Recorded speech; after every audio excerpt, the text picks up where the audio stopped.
President Bukele, after I met with Kilmar, did this tweet showing us at a table with these two glasses.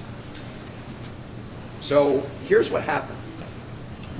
When I first sat down with Kilmar, we just had glasses of water on the table. I think maybe some coffee.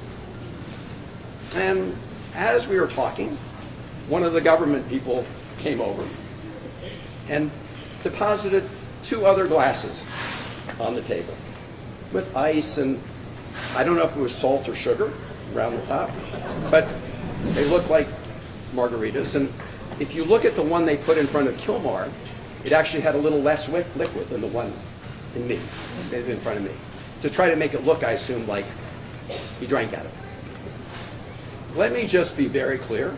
Neither of us touched the drinks that were in front of us. And if you want to play a little Sherlock Holmes, I'll tell you how you can know that. So if you look at the video or the picture I sent out from the beginning of our meeting, you'll see there are no glasses on the table. So you'll see in later videos they are on the table. But they made a little mistake, or some people are very careful, right?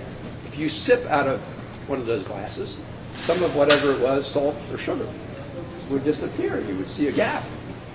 There's no gap.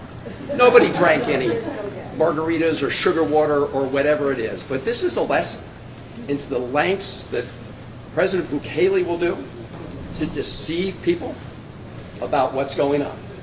And it also shows the lengths that the Trump administration and the president will go to, because when he was asked about a reporter about this, he just went along for the ride.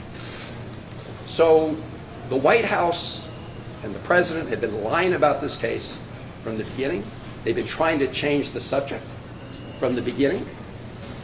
As I said, and the courts have said, from the Supreme Court to the Fourth Circuit to the District Court, what this is about is adhering to the Constitution, to the right of due process. And that's why we say, bring Kilmar home, so he can be afforded his rights under the Constitution.